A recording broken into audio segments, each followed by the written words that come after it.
Hello and welcome to a live stream rolling on the store page of Kingdom 80s. It will be rolling as a rebroadcast later on as well, so if you're not tuning into the live one, I'm very sorry. But for those of you who are here right now, this is a Q&A stream together with the game director, Gordon Van Dyke. Hello. Creative Greed King. Creative Greed King. That's a new title. I haven't heard that one before. So it says you are muted. How is that possible? No, it's not. Oh, good. Getting some live feedback here, but it's super good that you're pointing out if there's any technical difficulties with the stream. We'll try to sort those out as soon as possible. So Gordon, tell me a little bit about what you're doing on the Kingdom team. Ooh. And for 80s in particular. For 80s in particular, if you love it, thank you. If you don't, it's my fault. This was something that I just, this was a crazy idea, one of those wild ideas. And I really wanted to do it to kind of reboot the team, to do something that put us outside of our comfort zone, that made us think about what is Kingdom in a way that we are forced to really challenge ourselves on what are those definitions of Kingdom. I was like, I want to do an 80s inspired one. It was a very, very selfish reason. I grew up in the 80s, and I had this opportunity to make a game loosely based and connected to my childhood. I think all of us, if we have that opportunity, I hope you take it. I did, and we'll see how it turns out. If it doesn't go well, don't repeat my mistake. But someone has to be the forerunner, right? We got to take risks, right? And some of the inspiration comes definitely from Blood Dragon. Because I was working at DICE when that came out, and it was the standalone expansion for Far Cry, and I was like, that is such a ridiculously cool idea, and we all loved it at DICE. So and it was like everybody was sharing it, and I was like, I think that really stuck with me, and indirectly was of influence when I thought about it a little bit more closely. But we also decided we wanted to steep it in some truth. So there's an absurd amount of relationship to my childhood and my experiences as a kid from 6 to 16 or 15 growing up in the 80s. Right. So you're the reason why this game even exists in the first place. For better or for worse, yes.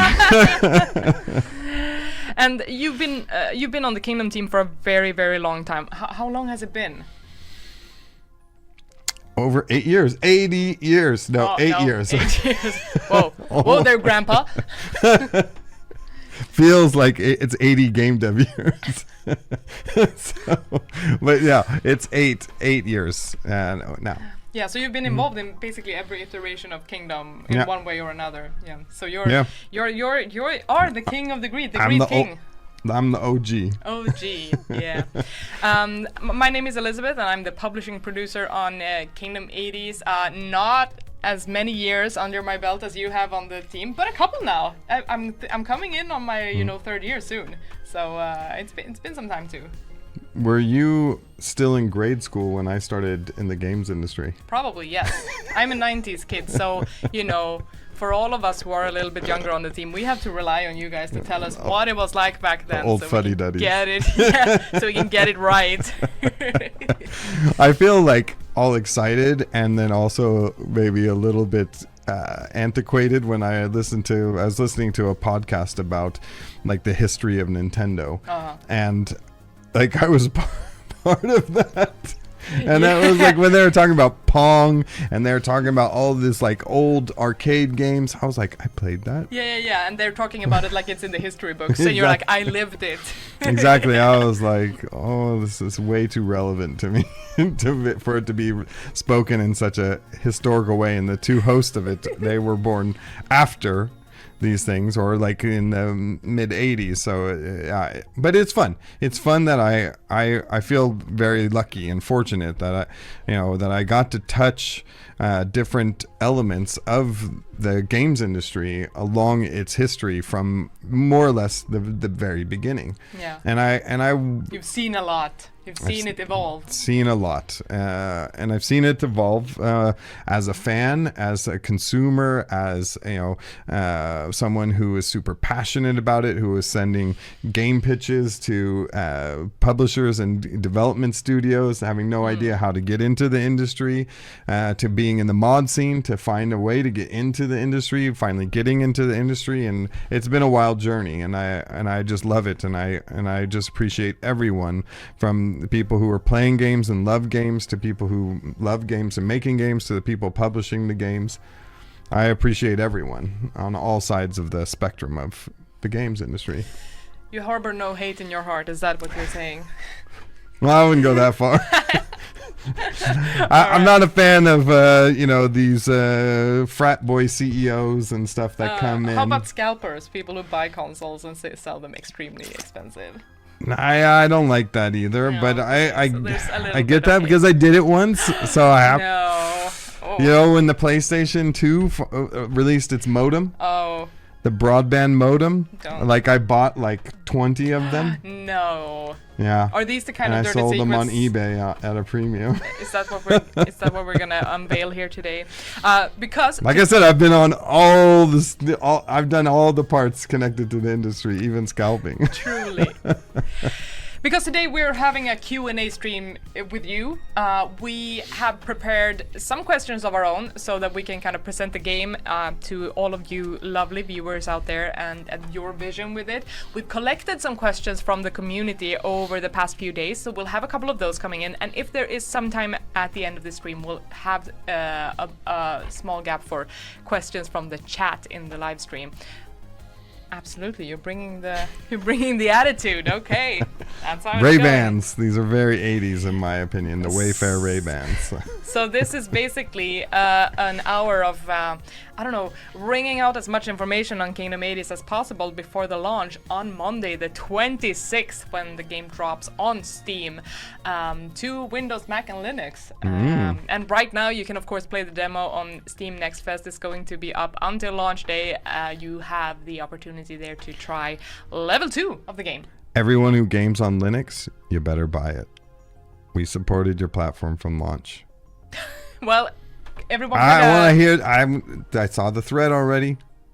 Everyone will though, because everyone has a deck now. They have to buy it. They have a deck now. Yeah, so it's gonna work out. so it's kind of cheating. Well, they're not the OG Linux pros, right? Exactly.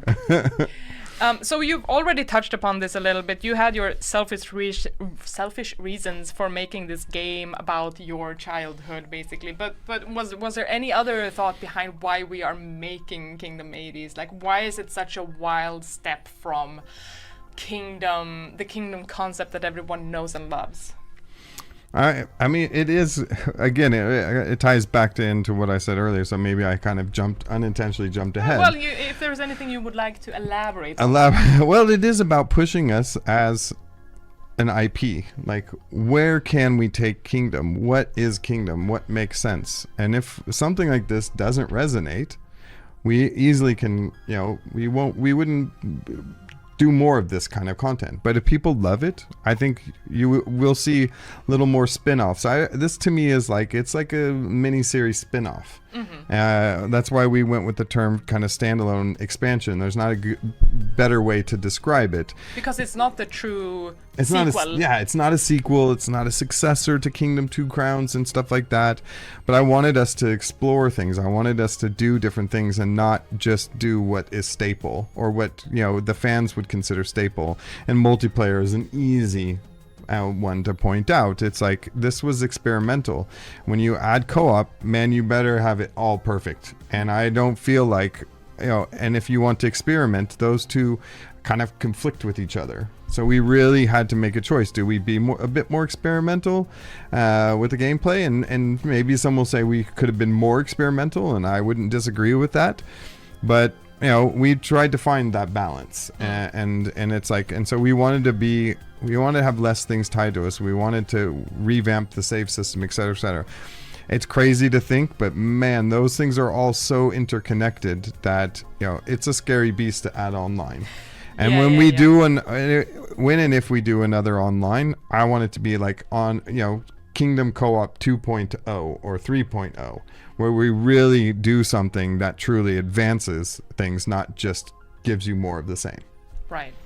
And one of the other ways that we are being experimental for this franchise is when we add a narrative, a linear narrative to the game. We haven't really had that in previous Kingdom games, and it's such a big part of Kingdom 80s and a big change, a deviation, if you will, a step aside from what we've usually done.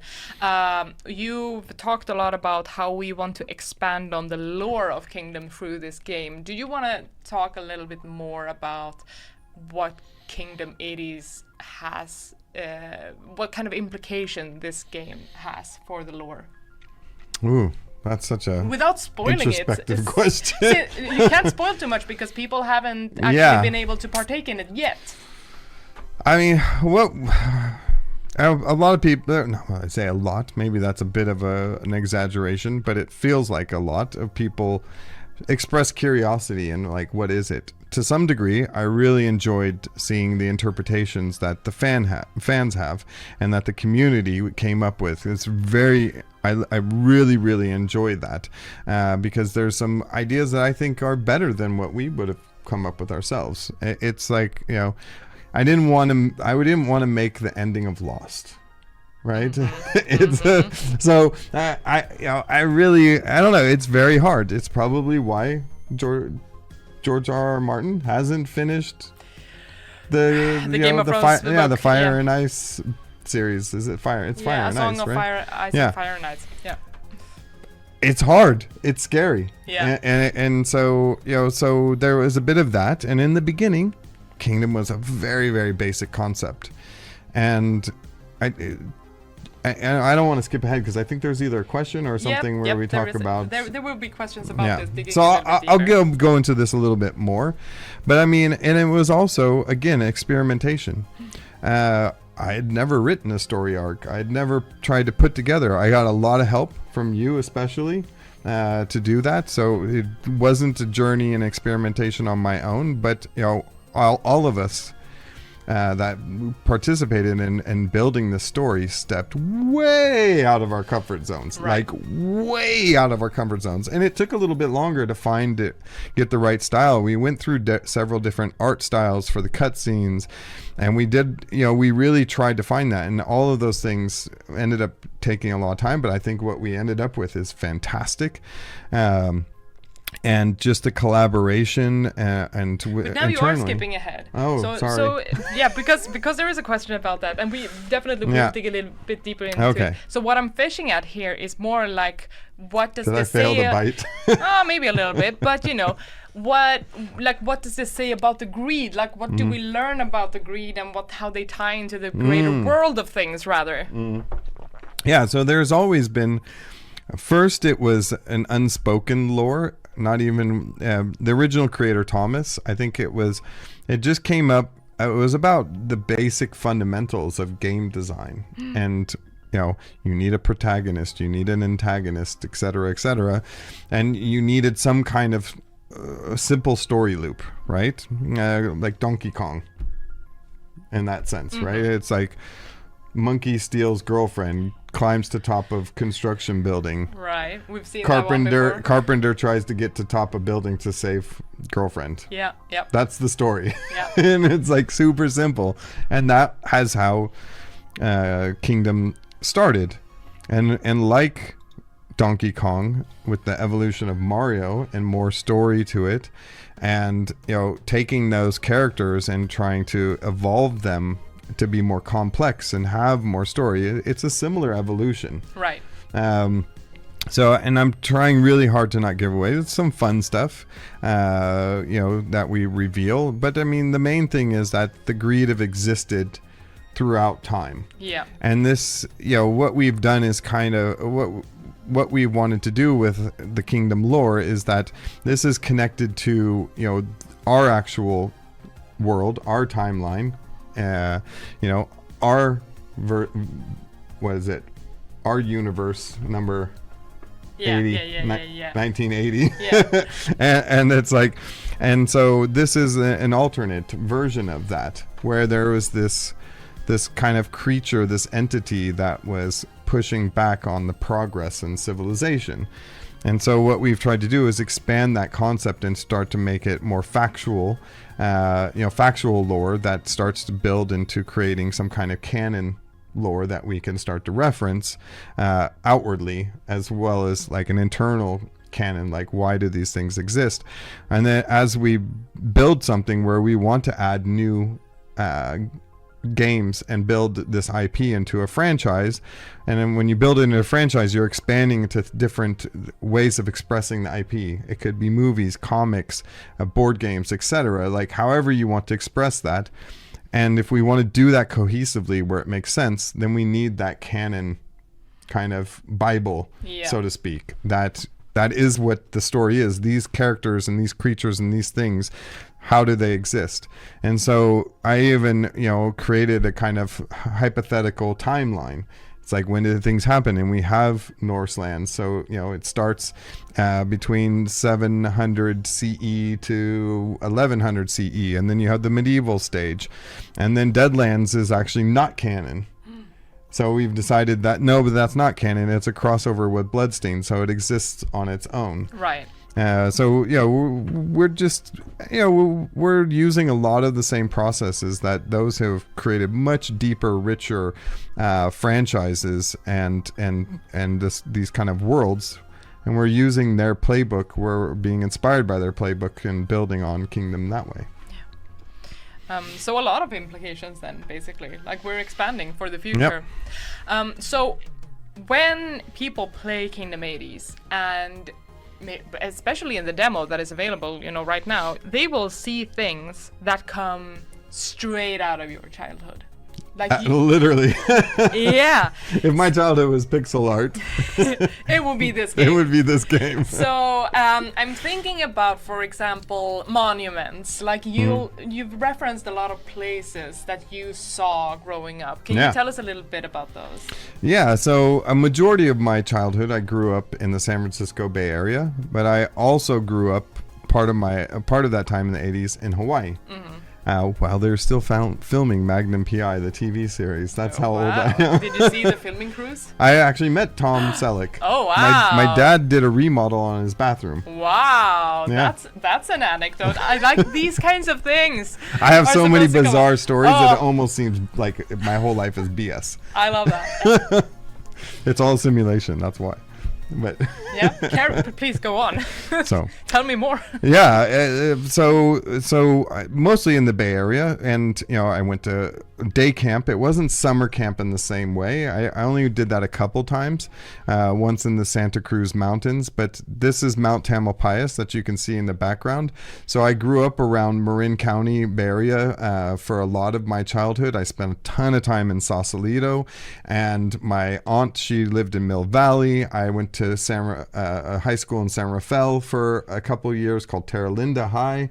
I moved around a lot as a kid, but Mount Tamalpais and Mount Diablo, which is on the East Bay, these are two mountains I saw a lot. But there's a Muir Woods, which is a small redwood forest grove. It's like the biggest one that you can find around the Bay Area that's close by.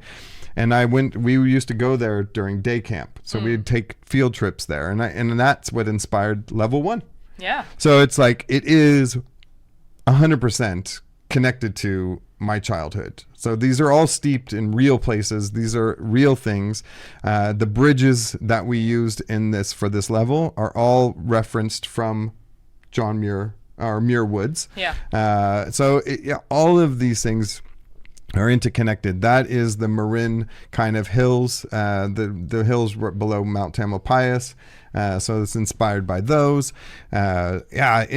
It's all connected to that.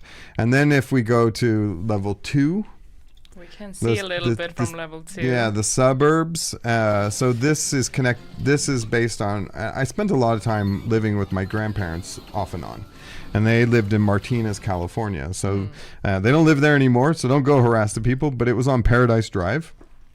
And it was so, kind of stereotypical 80s suburb, or what we would imagine an 80s suburb is track houses, but they had little small nuanced differences to kind of give them some personality. So all of these houses are based on that styling, and we actually were able to use the same tricks that they used with slight changes, like in the garage door, how the front door was framed, if it was inverted, what kind of pitch did it have on the garage, and some people added a second floor to it. So we took all those things, and you can have those pieces swap and interchange in the game and do randomization in the color, and you get like way more variation on types of houses instead of handcrafting. So we actually used the same technique for suburban houses to kind of give them a little bit of character. Yeah, so the houses that you see coming up here in the gameplay footage, the one on the right that we're backing away from now, but that's the kind of house that will be like fully randomized from all of these different components. Yeah, exactly. So those two, so one's a 2-story, and this it matches the 2-story one that I used as a reference, and it was a neighbor that was a couple houses away, and it was the Robins. Those robins. Yeah. And so they had this turquoisey blue house then they had added a second floor, and so it was really fun to kind of see even houses that were similar kind of pop up in this randomization. Right. But my grandfather, he was a carpenter, and so was my dad, and he had added some things that are unique that made his house kind of stand out a bit. Like what? Well, should we tell people? Because you can find it in this, so you will be able to find it. So the house, my grandparents' house, and it never changes. So the house that my grandparents had, and the look and the style and everything stays identical. The flowers in the field that pop up to show you that you create a field are golden poppies, and that was my grandmother's favorite flower. Oh, that's and so there, nice. I can go so deep on all the connections. It almost feels a very kind of egotistical how many references go to my childhood, but most of the kids in the 80s, sorry, I got a little water in my throat. Most of the kids who grew up in the Bay Area, I think a lot of them, especially during the 80s, will actually relate to this as well. So I'm not also incredibly unique either.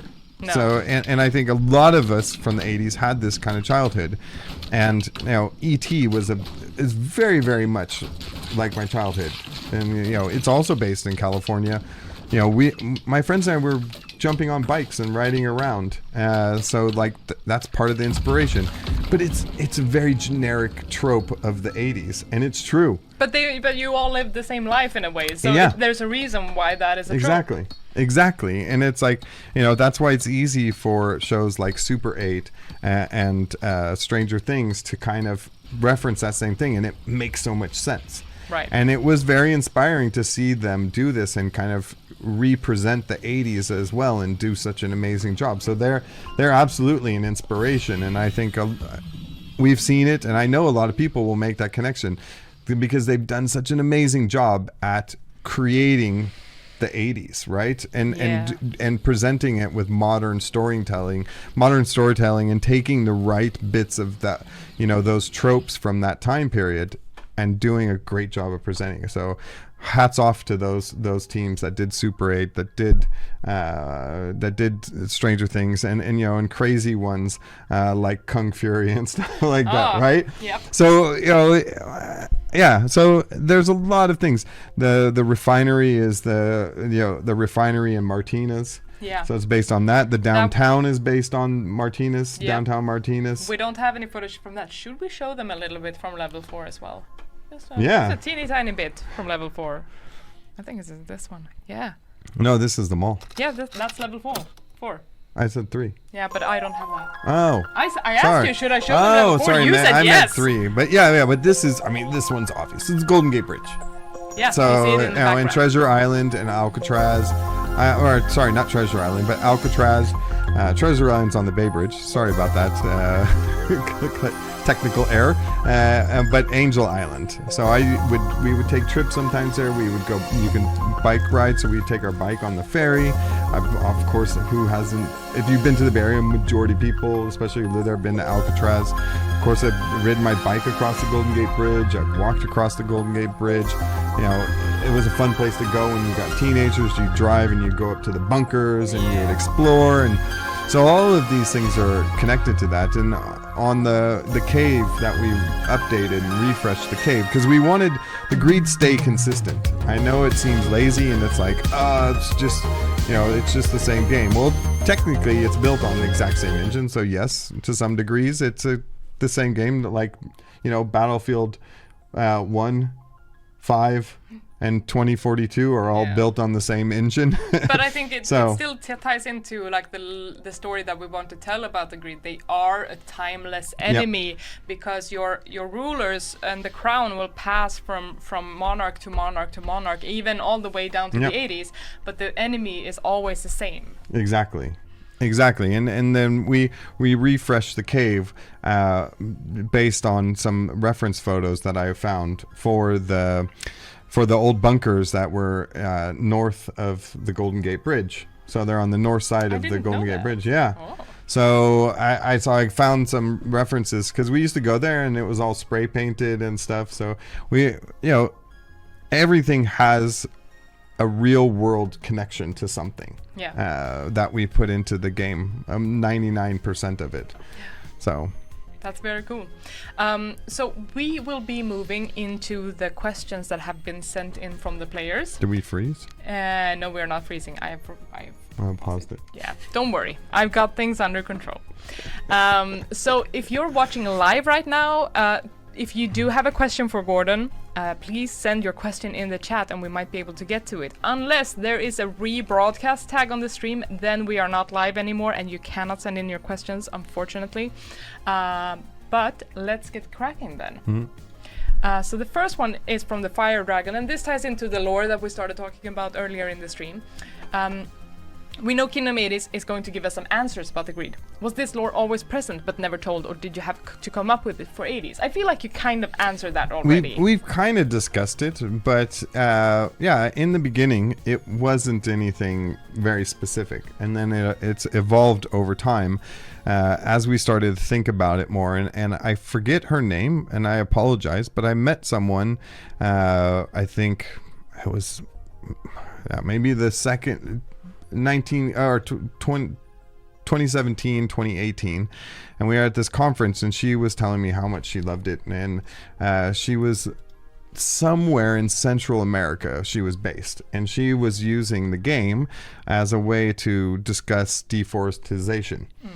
and that really stuck with me, because we had kind of had that as a loose thought, but we never really defined it. And for someone to take that message from it and give it more of a definition into current context, it was really powerful to me. Yeah. So and I started thinking about it. I was like, we are kind of loosely and unintentionally, but it makes sense.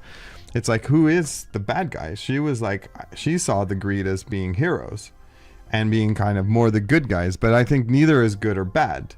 You're both trying to have things be the way you want it to be. Right. And it's, so, and I think in these scenarios, in games, and like you have in movies, you're either bad or you're good, right? Yeah. There isn't really an in-between like reality. Movies. Yeah. Exactly. There wasn't this gray areas, and I think we have some anti-heroes where they explore it to some degree, but it always leans a lot more to one direction. Like Deadpool has become way more kind of seen as good, but just in a raunchy way. Sure, absolutely. The Ryan Reynolds version. Yeah. Classic one. So it's been always present in a way, but now we are maybe just elaborating on thoughts that we've had in the team for a long time. Exactly. And early on in Two Crowns, we started to define things more. When we started putting the monuments in the background for the first time, we started kind of wanting some mysterious thing in the background that would take your imagination and go further. Like, I wonder what it would look like if I could go there. Yeah. And I think that those are way more powerful than people realize. And I think as a gamer, sometimes those things just happen immersively. And I think that's when we did it right, because your curiosity is piqued, but you don't feel frustrated that you couldn't go there. Yeah. And then in 80s we sat down and really defined things more, because now we had to commit to those things. Before we could keep changing it, and I could keep retconning it, which you taught me that term, and it's like but that's not something you should be doing too often. No, but so now I can. Yeah, sure. So now we've committed to certain elements of Kingdom and what is Kingdom, and now we have to be really, really careful until Disney buys us, and then they can throw away a ton of shit, and then get rid of all the canon. What? Okay. That's purely hypothetical on your end. Anyway, the Fire Dragon had a follow-up question to that one, which goes like this: when coming up the Greed's lore, was it the idea of a single person or a team effort? You mentioned this a little bit It's too. Definitely a team effort. Yeah. It's a combination of a lot of things. It's a combination of things people have said to me along the way. It's definitely heavily influenced by conversations that Thomas and I had, and when we would talk a lot about Kingdom. And it's also, as new people have joined the team, they've added a bit of their personality and their perspective to it, which is what I think makes it the best. It's not just an individual idea, it's a collection of great ideas. And I think, if anything, the key role that I've played in this is just hearing all the great ideas and grabbing them and trying to make sure that they stay into that story. So I've kind of been, what is it, more of the kind of the keeper of the, like an archivist. Yeah, of the exactly. great lore. Exactly. And and I've had the honor of getting to contribute to it as well. But we have all of us that have worked on this franchise and others that have worked on it indirectly, and fans have influenced this. So. Yeah, it's a great team effort then. Mm-hmm. And the next question comes from Let's Drake, and the question is: what aspect of 80s are you most proud of having come up with or improved from Kingdom 2 Crowns? Woo! That's a good one. I had a lot of fun with the parallax layers. Yeah, so, I mean, we need to understand something here, that Kingdom is made by a team of people, and some of the features that are new or improved on are not from you directly. What? No, not all of them. Some of them, but not all of them. No, but you're heavily involved in parallax layers and blenders, and that's like a lot of the stuff I'm that really you do. happy with the parallax layers we did too. So one of the things that in the blender states, so the blender states are like controlling the weather and the way the sky looks, et cetera, et cetera. So how everything is affected visually in the scene. And one thing that I hate, well, not hate it, that's a bad way to phrase it, scratch that. One thing that I always wanted to do differently was have different weather states throughout the day. So in the other Kingdom games, it's like, when it starts, the morning starts, and that's when the weather state starts. So if it's raining out throughout the evening until the next day starts. And then it could be clear, then it could be cloudy, et cetera, et cetera. So, but the Bay Area is not like that. The Bay Area has some weird freaking weather, and there's microclimates all around the Bay Area. And I wanted to figure out how to try to reflect that. So we went and did a small update to the blender system where I could add ones where there's like, it starts off foggy in the morning, which is very, very Bay Area. It burns off. And so in the daytime, in the afternoon, it's sunny and clear. And then in the evening, a fog rolls back. So I tried to recreate that. And so I'm really happy and excited about that. Yeah, there's a lot of visual improvements. Like it looks a little bit fancier in a lot of areas. Like we've updated the lighting as well. Like you have like the light emissions. We've written up blog posts about it on the Steam store page that you can read more about. So there's definitely some very cool upgrades. We have a question in the chat. And kiting. This is one you should talk about. Alan put this in. Oh, yeah. When you're attacking now. But I don't know. Yeah, I feel like that's the kind of thing that you kind of want to explore for yourself when you play the game. But basically, the siege mechanic is a new thing that changes up the way you play. And it requires a bit of active participation from the player to actually join in the siege and make it, go where you want it to go. But you can also use it it's more versatile than just attacking portals. Like you can use it to defend yourself in a very clever way too. So I hope that people find their favorite way of playing with the siege. There's a question from Topo about the story and the setting of Kingdom 80s. The greed is bad, but playing the demo, I feel like a bad guy. I'm a despotic bully, making small kids that their parents bring to the camp work and risk their lives. I feel sad for them and bad about my behavior. What do you think about that? Is that what we wanted to take away from the Kingdom 80s experience? No, but I think you're such a fantastic person, though. that your empathy is that deep. Yeah, and your empathy is that deep.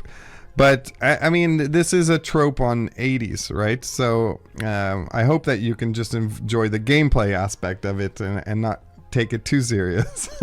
Yeah, because I mean, we haven't like given away the full story in the demo, but like what's really important to know about this is that the town is in danger and everyone has to pull their weight in order to come out of this alive and together. Yeah. And the coins as a mechanic, that makes me like it seems to make people feel like, is it just enforcing them? Are we forcing them to do things? And that's not really what we want to do here. No. And they're arcade tokens based on the arcade that I would go to as a kid. Again, I feel like very egotistical right now. It's like the sun and the universe revolve around Gordon, and you're all in my simulation. Yeah, we don't call them tokens in the game, but you can always because people it was they don't.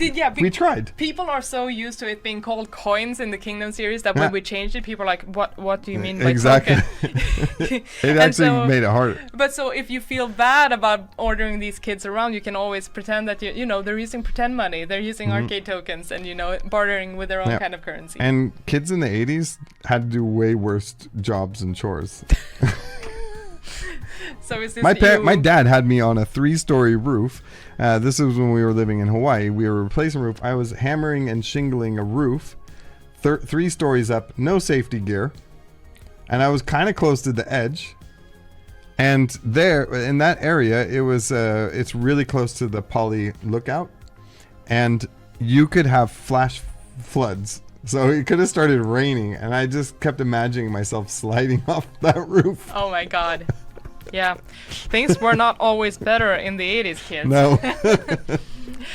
But I mean, I hope that answers your questions a little bit, at least. Like we're seeing it a lot of kids playing. Like the leader is the camp counselor. The leader's job is to lead the kids out of harm's way, and convincing them to do so using money or even fake money in this case.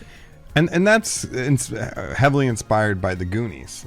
And so the Goonies, and there's other 80s references that you could think of. E.T. Kind of touches on this idea as well, is the kids are these unexpected heroes. They're, and this is very much an 80s trope, and there's some truth to it as well. Like, people underestimate just how resourceful, clever, and determined kids can be. Yeah. And I wanted this story to feel very 80s in that way. So. And I also want to emphasize that I've seen some people be like, "Oh, you're sending out the kids to die in front of you," and I want to be very clear: no kid dies in Kingdom 80s. No. They lose their tools, like they lose their bow or they lose their hammer, but they go back to camp and they regroup and they, try again. No kids or animals were hurt in the making of Kingdom 8. Truly. Just my feelings. We have a question from, we have several questions on the greed. We have one from John Kerr in the chat, and I'm saving that for the next one because it's connected to one that is coming up now. Corvid 1975-309 asks, what are the names of the new mobs? But I really hope, Corvid, that you were born March 9th. In 1975. But you wrote it with that backwards. No, but that's not how we would write it in the US. So then you're probably September 3rd. Focus on the question, Gordon. What it's an 80s kid. What are the names of the new mobs? Okay, mobs. The new greed. Yeah. We've introduced two of them. Yeah, greed. Let's see if we have them in one of the but we don't have, we never here. give definitive names. Maybe we need to start doing that. We have internal names for we them, have but we talk yeah about them. So when you're writing scripts, or you're writing creating these, or you're doing the textures or the sprites for like the in the different code. assets, the code, we call it archer. The little ones are archer greed, and the big one is a knight greed. Yeah. But I wouldn't say that they necessarily work like that. But Yeah. that's what we called them. Yeah. So it's like that's their technical name, and it's like we even in the lore document I go through and I'm like, here's what the technical name is, here's what the public name is for things that we call things. So it's like, I mean, it's happened before that the players of Kingdom have come up with names for things that sticks. Yeah. And then, we will roll with that. But for now, if we will write patch notes for Kingdom 80s and we need to do a tweak to these two new mobs or greed, then we will probably call them Greed Knight and Greed Archer, just for clarity's sake. yeah, I would call them the big one metal greed, because it's like a headbanger. Yeah. Jordan Kern says, I That was a recall bad the joke. big spawner guys are called just boss or something. They are called Yeah. boss in the code, but breeder is the one that we talk Breeder, about. puker, I've heard, Yeah. but breeder is the one that we really That's the one that enjoy. stuck. Yeah. Yeah. But in the code Mother they're of all called greed. they call the boss in the code. That's correct. So Jordan Kern, you asked in the chat, was it hard to design a new greed? Yes. Yes. It's the short answer to that. It's really, really tricky, right? We've had so many kind of ideas, but I think some of them, I think we are definitely saving for when we do a proper sequel. So I would, there's some ideas there, but I think we also need to really think about how do we expand the citizens that you can hire. What kind of new roles and defense can we give them, and expand that. And I think that because we need a to and fro. And it's one of the reasons I don't really want to keep floaters, as we would call them. These ones. Yeah, and they're called squid. In the code. Yeah. Which just doesn't really describe them at all. They look more like flying prawns. You do see floaters in the demo, but they are not there for the full game. But in the unbeatable wave, we have a couple of floaters coming in just to emphasize that this is the wave. This is the wave. This is trouble. This is the wave.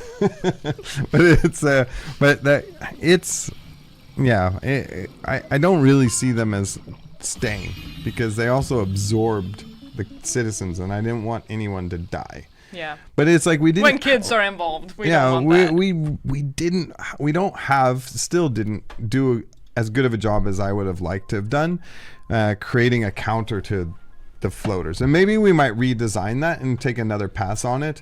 But I would like towers to play a more significant role in those things, so that you're building stuff to counter a specific kind of creature that you would reach at later stages.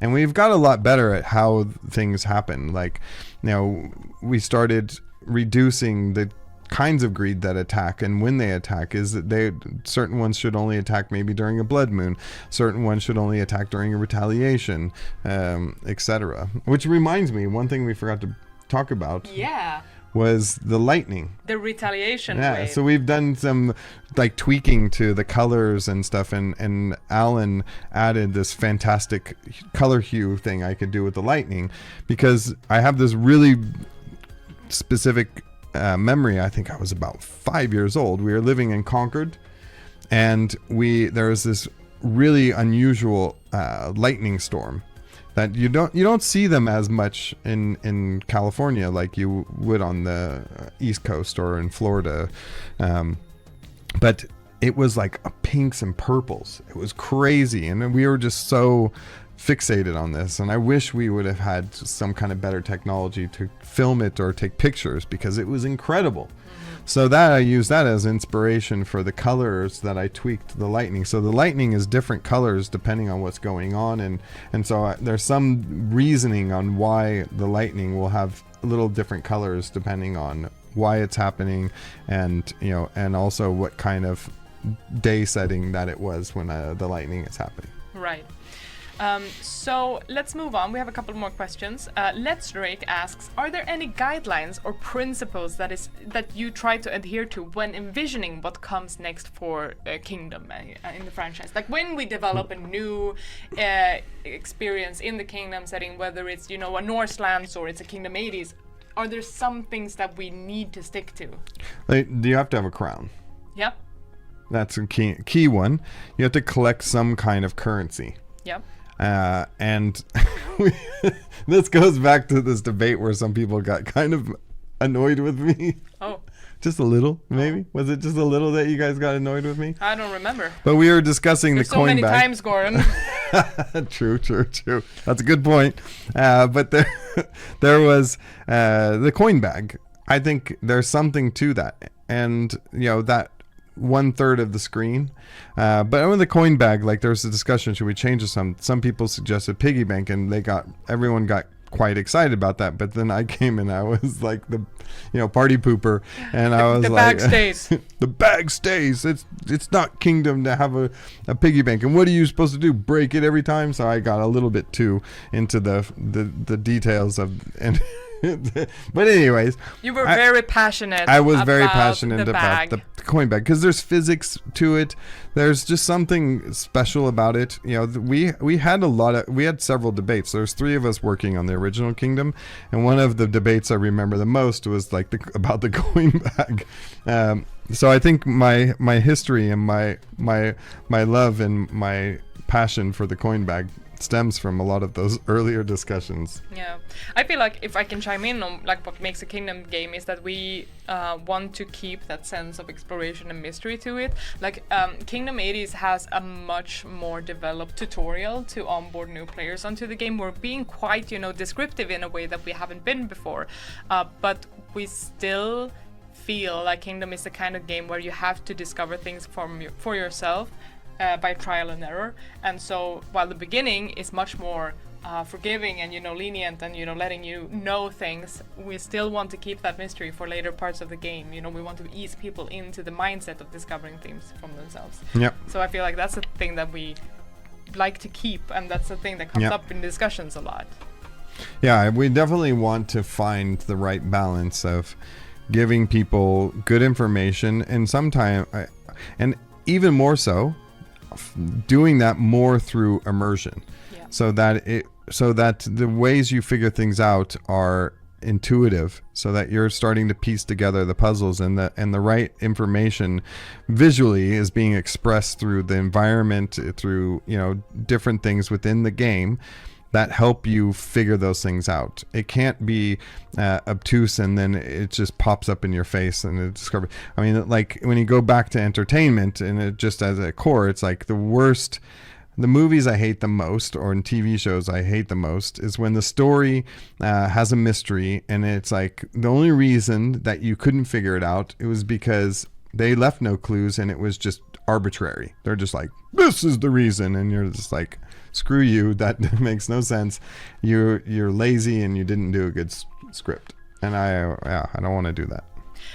We have another question in the chat. Will the story-based style of Kingdom 80s persist into the future games, or is Kingdom 80s a sort of outlier in this aspect? From John Kerr. Read it again. Basically, will we keep the narrative aspect of Kingdom 80s in future games, or is this an outlier? Is this a one-off, if you will? I don't think we'll go into this level when we do a proper sequel, but what I would like is to have a little bit more lore, but I don't think we would do it again through cutscenes, because there is a limitation when you do this way where you have to make things a bit more linear. Yeah. And I don't think we're ever going to try to become a team size that could do something and be able to have this kind of more open world feeling, and also having story connected to it, like Assassin's Creed can pull off, like these big teams that really have they can make like really this. branching out storylines in, you know, BioWare games or stuff like that. We're not at that scale. Yeah, old BioWare. Yeah. But well, new BioWare are making something. Who knows? So, no shade, but I got my glasses on. But it's but we will have some stuff in there. Like I really would like us to expand that, but I would also like to do it in a way that it's more planting seeds for our incredible community that, you know, can come up with incredible stories, you know, to build on top of what we kind of provide for them. This kind of ties back to what we were talking about in the beginning as well, that we want to push the limits of what we can do in a Kingdom game, and this is us, you know, exploring that, like, can we do a narrative like this? And then we feel like, okay, yeah, this works, but maybe it's not exactly what we want to do in the future as well. Like, now we tried it, and you know, it was fun and it was good. Should I go shut the door? It's just right. Oh yeah, no worries. There's lots of movement in the House of Fury today. But basically, yeah, it's something that we wanted to try, and we're happy with that we did it. But the question is, will we do it as much in the next game? Probably not. Not on this level, but if people really enjoy this, I would like us to do another kind of standalone expansion if it's popular and people really want us to kind of move that way. You know, let us know. Like, you know. Yeah, let us know what you think. And it also, it's just about the story. Whatever game mechanics we put into it, we want it to match that story. And so we're always going to make that kind of choice. And I know a lot of people are disappointed that there isn't multiplayer, and I totally understand. At the same time, you know, doing that and doing the things we could wasn't feasible, and it gave us limitations that we weren't willing to accept. Yeah. And so we hope people, you know, understand that and they enjoy this experience nonetheless. But don't worry. This isn't the definitive message of Kingdom. It is not going to have co-op anymore. This isn't the defining future of the Kingdom series now. And this brings us to a next question that came in from Porito21 regarding Kingdom 2 Crowns. Porito, yeah. Regarding Kingdom 2 Crowns, are there any plans for more DLC content like Northlands? Yes. Yes. We are in the early stages, and we've said this quite a bit previously, that like we are still working on Kingdom 2 Crowns. It still has a little bit more legs left to it. It's got a little more life before we sunset working on that and start on to, you know, the next thing. So it's definitely, we have something, we don't know what scale it's going to be, so we can't say yes it's going to be another, you know, big DLC content like Northlands, but we're definitely working on stuff. In between this, we also released a new challenge island, Lost Islands. So you know, that was a small tidbit where we updated Northlands into challenge islands, stuff like that. So it's live, it's still active, and you know, and we're starting to move the team off of 80s. We're looking at what do we do next with Kingdom 2 Crowns. So keep an eye out for where we go with that next. Interesting question here from John Kerr. What made you decide to separate 80s from 2 Crowns? What was the turning point? Yeah, well, so here's the beauty and the downside of, you know, Kingdom 2 Crowns having such a long lifespan. It also means that you are stuck with certain tech debt. You are stuck with certain things like the save system, the parallaxes, you know, blender states, etc., because it's all tied into old saves and stuff, and you could easily just corrupt everyone's save. And I think a lot of people would be pissed. They're upset that we didn't add another save slot. Yeah. So that's how much passion there is for saves. And so, you know, and trust me, we're looking into it, but like you said, we can break a lot of things. So the walking on eggshells that we need to do, we wanted to kind of like remove that. So that is why we went with this, and we wanted to be able to be as experimental as possible without having to have those kind of constraints. And we wanted to upgrade things, and we wanted to build on things without destroying everyone's beloved save files. So weird how something that seems so basic and so you know, just so, you know, non-affecting have so much effect. Yeah. I'm glad you had such a straightforward answer to that question. I felt like I came in a little bit from the left side, like, let's see how you handle this one, and you just like smashed it out of the park. Well, we're speaking. It's true. It's true. Exactly. I really believe. I think we have a fantastic fan base. We have a fantastic community attached to Kingdom, and I like us to be as transparent as possible and give you guys the information, that is true. Like, we no spin, no BS. Yeah, and like Jordan says here in the chat, anything but my day 467 save file. Exactly, that's what we're trying to protect. Wait, here. Don't go to 468 because I heard that it resets everything. Oh my god. So we're coming up on the end of this stream, but I wanted to save one of the most frequently asked questions for last, because now we can actually answer that one. We've gotten a blessing from our marketing manager. She says it's okay to say something. And it comes in from 2 different people. Voguing, let's do it. Can you do the butterfly? Is there a butterfly? Yeah, you can do like a butterfly move. I don't know how to do it, but I just hit myself in the face. Probably. This question comes in from TAQ and 5NGF, and they want to know. These sound fake, but they're not. They want to know, what is the price of Kingdom 80s going to be when it launches on Monday? Do we have a drum roll sound effect? What's it gonna cost? $11.99. Woo! Woo woo. We tried to make the deluxe edition 1980, but we couldn't do that in Steam. Steam doesn't allow us to do that. I might break into the back end and fix it myself. Yeah, so Kingdom 80s launches this Monday, June 26th at I think 3 p.m. CEST, and it's going to cost $11.99, and then there will be some conversion for your local currency if you have those. But yeah, we're so excited. It's like just a couple of days left to go. Yeah, I can't believe it. I hope people are enjoying level 2, playing riding around on my grandparents' street.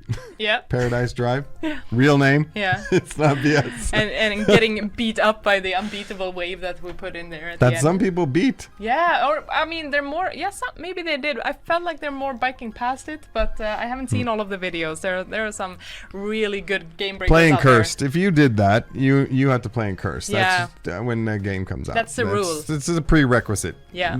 You need a challenge. Absolutely. All right, so that's all for today, folks. We hope you enjoyed this little Q&A session. Please go and check out the Kingdom 80s demo if you haven't already. It will be live all Next Fest, and then on Monday when Steam Next Fest is over, we are launching the game. It's gonna be $11.99, and we can't wait to show you. $11.99. We can't wait to show you the full experience of Kingdom 80s. I was trying to do my risky business look. But I'm no Tom Cruise. Yeah. Oh, can I say one more thing?